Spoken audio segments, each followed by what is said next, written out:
I remember I was like laid off for a month, and I came across a job on Craigslist, which for anyone that doesn't know Craigslist, it's the shadiest, listing site, especially for jobs. And there was one that said Lego engineering instructor. And I was like, well, I can mess around. I can do that. I used to do that in my college. I could do that. So I joined it, and it was like these 7 nerdy dudes just basically teaching engineering with Lego, paying $150 a week. Like, it was a joke. It was like a joke of a job. But it was fun because you got to play with Lego. You got to play, and hang out and teach kids. And I was like, ooh, wait a minute. I can make this a thing? And I remember going to my boss, and I was like, I want to make it a thing. And he goes, well, I don't know how you're going to do that. And I was like, well, I'll figure it out. And he was like, well, you just try a bunch of things. I haven't been able to grow it, so you try. And me and this other guy from Stanford grew this organization from 7 fledgling individuals to like 400 people. And we grew it into the largest Lego-inspired STEM organization, like in the U.S. We were teaching about 100,000 kids a year at one point. But the whole time, and this is why I go back to the professional one, the whole time, no idea what we're doing. No idea. No business plan. No strategic plan.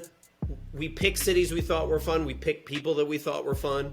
And we just went. And we failed miserably a lot, and we made a lot of huge mistakes. But we just kept growing because it was a really smart idea, and we hired really dope, interesting people and a lot of really nerdy people. And then all of a sudden we were like partnering with Lego, and I'm like traveling the country doing like tours with Lego. And I was like, how did all this happen? This was supposed to be just like a joke of a job. And then I remember we got the attention of Silicon Valley because we happened to be in the Bay Area. Right? We were already teaching a bunch of their kids.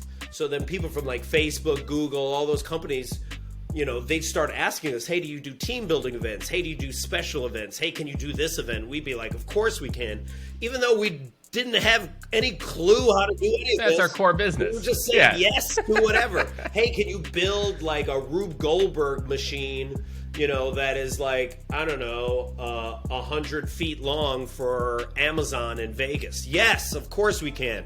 Crap, we got to build this machine now. Like, we got to figure this out. Like, everything was like that, and then what was ironic was then running all these team building events for all these tech companies, you realize, like, even though they're considered the best in the world, a lot of times when they talked about innovation and risk-taking and collaboration and all the like the really important words, in many ways they weren't doing it themselves.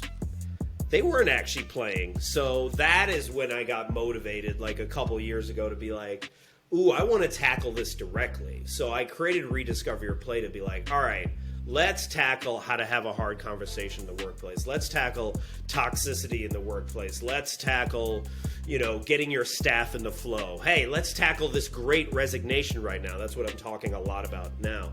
And it's just like, but we're going to do it through play and positive psychology, because that's the only way in which you get your workers to do really good work is create a psychologically safe space for them to do it.